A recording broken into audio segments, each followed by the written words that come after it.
नमस्कार दोस्तों, आज हम बात करने जा रहे हैं भारत के स्वाभिमान, आत्मनिर्भरता और सैन्य शक्ति के प्रतीक डीआरडीओ द्वारा विकसित एक ऐसे क्रांतिकारी हथियार की जो देश की सीमाओं की सुरक्षा को एक नए मुकाम पर ले जाने वाला है।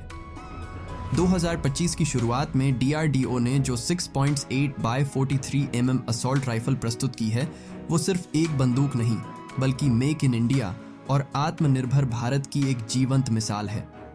ये राइफल न सिर्फ भारतीय सेना को अत्याधुनिक हथियारों से लैस करेगी, बल्कि हमारे सैनिकों को बेहतर ताकत, बेहतर नियंत्रण और ज्यादा आत्मविश्वास देगी। इस वीडियो में हम जानेंगे कि यह राइफल क्यों एक गेम चेंजर साबित हो सकती है और आईएनएसएस जैसी पुरानी राइफल से कितना बड़ा और जरूरी बदलाव है यह।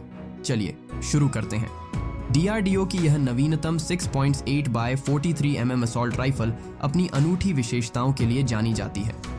सबसे पहले इसमें पॉलीमर से बना 30 राउंड का मैगजीन है, जिसमें धातु के इंसर्ट भी लगाए गए हैं ताकि इसकी मजबूती और टिकाऊपन को बढ़ाया जा सके। इसके अलावा इस राइफल में एक टेलीस्कोपिक स्टॉक फीचर है जो विभिन्न युद्ध परिस्थितियों में सैनिकों को बेहतर गतिशीलता प्रदान करता है।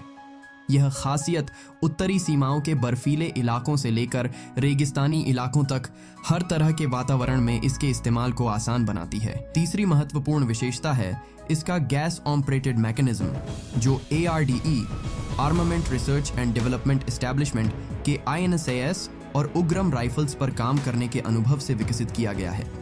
यह मैकेनिज्म हथियार की विश्वसनीयता और सटीकता को बढ़ाता है। राइफल का डिजाइन 7.62 बाय 39 mm राउंड जैसी स्टॉपिंग पावर प्रदान करता है, लेकिन पारंपरिक 7.60 बाय 51 mm राइफल्स की तुलना में यह काफी हल्की है, जो आमतौर पर लगभग 4 किलोग्राम वजन की होती है। यह हल्कापन लंबे ऑपरेशन के दौरान सैनिकों के लिए थकान को कम करने में मदद करेगा। इसके अलावा यह राइफल मॉड्यूलरिटी के सिद्धांत पर बनाई गई है, जिसमें पिकाटिनी रेल्स को शामिल किए जाने की संभावना है, जो ऑप्टिक्स और अन्य एक्सेसरीज को जोड़ने में मदद करेगी। इससे सैनिक विभिन्न मिशन आवश्यकताओं के अनुसार अपने हथियार को अनुकूलित कर सकेंगे। भारतीय सेना के लिए यह विकास एक महत्वपूर्ण मोड़ है। NSAS राइफल, जो 1990 के दशक से सेवा में है, को बदलने की आवश्यकता लंबे समय से महसूस की जा रही थी। NSAS राइफल, जिसे स्वदेशी रूप से विकसित किया गया था, ने कई ऑपरेशन में अपनी भूमिका निभाई, लेकिन समय के साथ इसकी सीमाएं भी सामने आईं।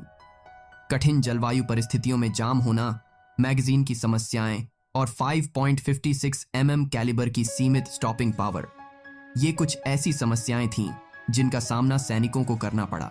हाल के वर्षों में भारतीय सेना ने SIG 716 और AK-203 जैसी राइफल्स का आयात किया, जिनमें से पहली अमेरिकी निर्मित 7.62 बाय 51 mm कैलिबर राइफल है और दूसरी रूसी भारतीय संयुक्त उद्यम के तहत निर्मित 7.62 बाय 39 mm कैलिबर राइफल है। हालांकि डीआरडीओ की नई 6.8 बाय 43 mm राइफल इन दोनों के बीच एक अनूठा संतुलन प्रदान करती है।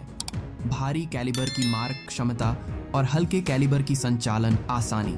यह राइफल भारतीय सेना के general staff qualitative requirements GSQRs के अनुरूप बनाई गई है, जिसमें हल्के विश्वसनीय हथियारों की आवश्यकता पर जोर दिया गया है, जो LAC line of actual control और LOC लाइन ऑफ कंट्रोल के साथ चरम परिस्थितियों में भी काम कर सकें। वास्तविक नियंत्रण रेखा पर चीन के साथ और नियंत्रण रेखा पर पाकिस्तान के साथ तनावपूर्ण स्थिति को देखते हुए ऐसे आधुनिक हथियारों की आवश्यकता और भी महत्वपूर्ण हो जाती है। इसका परीक्षण अब तेजी से जारी है। हर जलवायु, हर जमीन, हर चुनौती पर इसे परखा जा रहा है, क्योंकि ये सिर्फ एक नई राइफल नहीं, ये हमारे फौजियों का नया विश्वास बनने जा रही है। डीआरडीओ ने MCIWS की पुरानी अवधारणाओं को फिर से जीवित किया है। अब लक्ष्य है एक मॉड्यूलर, भविष्य प्रेमी राइफल जो हर मिशन की जरूरत को पूरा कर सके। और सबसे बड़ी बात, ये सब कुछ स्वदेशी तकनीक से किया जा रहा है। भारत दुनिया का सबसे बड़ा हथियार आयातक रहा है, लेकिन अब हम कह रहे हैं बस अब और नहीं, अब हम अपने हथियार खुद बनाएंगे, अपने सैनिकों को खुद सशक्त करेंगे। दोस्तों, यह सिर्फ एक राइफल नहीं, ये हमारे आत्मविश्वास की आवाज है। ये उस भारत की पहचान है जो ना झुकता है, ना रुकता है। तो आइए इस ऐतिहासिक विकास को सलाम करें। हमारी सेना, हमारे वैज्ञानिक और हमारे आत्मनिर्भर भारत को सलाम। अगर ये वीडियो आपको प्रेरणादायक लगा हो तो इसे लाइक करें, चैनल को सब्सक्राइब करें और नीचे कमेंट करके बताएं। क्या आप तैयार हैं उस भारत को देखने के लिए जो अपने दम पर खड़ा है? जय हिंद, वंदे मातरम।